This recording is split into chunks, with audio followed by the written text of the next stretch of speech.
आज हम बात करेंगे यूरोप महाद्वीप के दो और देश यूके और फ्रांस के बारे में। तो सबसे पहले देखते हैं यूके यानी यूनाइटेड किंगडम के बारे में। तो यूनाइटेड किंगडम के बारे में महत्वपूर्ण चीज़ों को समझने से पहले हम दो चीज़ें समझते हैं कि यूके यानी यूनाइटेड किंगडम और ग्रेट ब्रिटेन के बीच क्या अंतर है। तो हम यूके की बात करें तो यूके के अंदर ग्रेट ब्रिटेन में उत्तरी आयरलैंड के सारे द्वीप आते हैं। तो यूनाइटेड किंगडम के अंदर कौन कौन से क्षेत्र आते हैं? ग्रेट ब्रिटेन और उत्तरी आयरलैंड का क्षेत्र आता है, जबकि ग्रेट ब्रिटेन के अंदर इंग्लैंड, वेल्स और स्कॉटलैंड का क्षेत्र आता है। तो ये इंपॉर्टेंट है, याद रखना है। यूके के अंदर ग्रेट ब्रिटेन में उत्तरी आयरलैंड के द्वीप आते हैं, जबकि ग्रेट ब्रिटेन के अंदर इंग्लैंड, वेल्स और स्कॉटलैंड का क्षेत्र आता है। तो आई होप कि यूनाइटेड किंगडम और ग्रेट ब्रिटेन के बीच का अंतर आप समझ पाए होंगे। अब देखते हैं महत्वपूर्ण चीज़ों। तो सबसे पहले देखते हैं लंदन। इंग्लैंड की राजधानी लंदन, उसका एक शहर है ग्रीनविच शहर। यहाँ से 0 डिग्री प्रधान देशांतर रेखा, जिसे हम प्रधान यामोत्तर रेखा भी कहते हैं, वो गुजरती है। तो प्रधान देशांतर रेखा या प्रधान यामोत्तर रेखा कहाँ से गुजरती है? तो लंदन में एक शहर है ग्रीनविच शहर, वहाँ से गुजरती है। इस रेखा के यदि हम पूर्व की तरफ जाते हैं तो समय बढ़ता हुआ मिलेगा और पश्चिम की तरफ जाएंगे तो समय घटता हुआ मिलेगा। तो इस रेखा के पूर्व की तरफ जाएंगे तो समय बढ़ता हुआ मिलेगा और पश्चिम की तरफ जाएंगे तो समय घटता हुआ मिलेगा।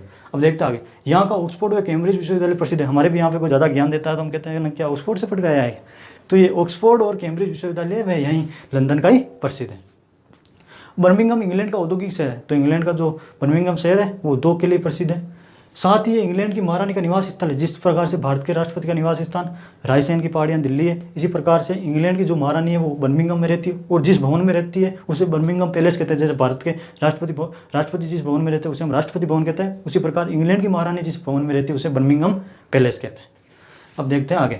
लिवरपूल व मैनचेस्टर के मध्य 1825 में दुनिया की पहली ट्रेन चली थी। तो दुनिया की पहली ट्रेन कहाँ चली थी? लिवरपूल व मैनचेस्टर के मध्य 1825 में, जबकि भारत की पहली ट्रेन मुंबई से ठाणे के बीच चली थी 1853 में। तो ये भी याद रखना है आपको। मैनचेस्टर कपड़ा उद्योग के लिए प्रसिद्ध है। तो इंग्लैंड का जो मैनचेस्टर शहर है वो कपड़ा उद्योग के लिए प्रसिद्ध है, जबकि भारत का मैनचेस्टर किसे कहते हैं? तो भारत का मैनचेस्टर कहते हैं गुजरात के अहमदाबाद को। ये भी याद रखना है। स्कॉटलैंड जिसकी राजधानी ग्लासगो है, ग्लासगो एओ ह्यूम ने कांग्रेस की स्थापना की थी। जो कांग्रेस की स्थापना करने वाले एओ ह्यूम थे वो कहाँ के थे? स्कॉटलैंड के थे। कांग्रेस की स्थापना कब की थी? तो 1885 में इन्होंने कांग्रेस की स्थापना की थी। आयरलैंड की एनी बिसेंट स्वतंत्रता सम्मेलन में भाग लेने के लिए भारत आई थी। तो ये भी याद रखना। एनी बिसेंट कहाँ आई थी? तो आयरलैंड से आई थी भारत में स्वतंत्रता सम्मेलन में भाग लेने के लिए।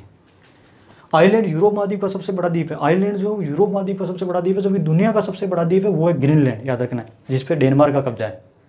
नीति निर्देशक तत्व आयरलैंड से लिए गए। तो भारत में जो नीति निर्देशक तत्व वो कहाँ से लिए गए? आयरलैंड से। और आयरलैंड से कहाँ से लिए? तो आयरलैंड ने स्पेन से लिए थे। वेल्स के राजकुमार के स्वागत के लिए गेटवे ऑफ इंडिया बनाया गया। तो जो वेल्स का राजकुमार भारत में आ रहा था, जब भारत यहाँ पे गुलाम था, तो उसके स्वागत के लिए यहाँ पे गेटवे ऑफ इंडिया बनाना पड़ रहा था भारत को। तो देखो, यदि किसी देश का गुलाम रहता है कोई देश, तो उसको क्या क्या करना पड़ता है? तो एक सबसे पहले हमारे स्वतंत्रता सेनानी के लिए जोरदार था, क्योंकि कितने उन्होंने संघर्ष करके हमको आज़ादी दिलाई है। तो ये गेटवे ऑफ इंडिया कहाँ है? ये है मुंबई के अंदर, जबकि इंडिया गेट है दिल्ली के अंदर। ये भी आपको याद रखना है। अब देखते हैं हम फ्रांस के बारे में।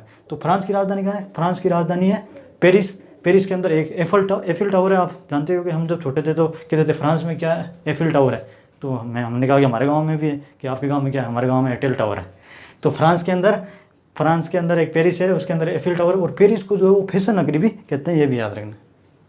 ये यूरोप का एकमात्र देश है जो खाद्यान्नों पर आधारित है, आत्मनिर्भर है, इसलिए इसे किसानों का देश यूरोप का भारत भी कहते हैं। यूरोप महाद्वीप का एकमात्र देश है जो अपने खाद्यान्न यानी खाने की चीज़ें सारी अपने यहीं उगा लेता है। जिस प्रकार से भारत यहाँ पे अपनी देश में सारी खाने की चीज़ें उगा लेता है, बाहर से आयात नहीं करना पड़ता, इसलिए इसे किसानों का देश या यूरोप का भारत भी कहते हैं। ये भी चीज़ आपको समझ में आई होगी।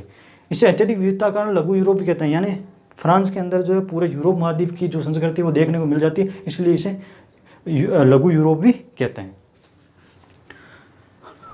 वार्डी शहर शैंपेन यानी शराब उत्पादन व टुलूज शहर विमान उत्पादक के लिए प्रसिद्ध है। तो इंपॉर्टेंट याद रखना है, वार्डी शहर है फ्रांस का, वो शैंपेन यानी शराब उत्पादक के लिए प्रसिद्ध है, जबकि टुलूज शहर है वो विमान उत्पादक के लिए प्रसिद्ध है। एयरबेस जैसे विमान जो है वो यहीं बनते हैं फ्रांस के अंदर। तो ये भी याद रखना। फ्रांस के ऊपर एक नॉर्मंडी है, यहाँ दूसरे विश्व युद्ध के दौरान भयंकर लड़ाई हुई थी। दूसरे विश्व युद्ध की सारी कहानी मैं पहले वाले वीडियो में बता चुका हूँ कि कैसे 1939 में जर्मनी ने पोलैंड पर हमला करके द्वितीय विश्व युद्ध की वो शुरुआत की थी। वो सारी चीज़ें मैं बता चुका हूँ। फ्रांस का लोरेंस शहर लोहे व स्टील कारखाने के लिए प्रसिद्ध है। तो इंपॉर्टेंट वन, फ्रांस का जो लोरेंस शहर है वो लोहे व स्टील कारखाने के लिए प्रसिद्ध है। तो ये भी आपको याद रखना है।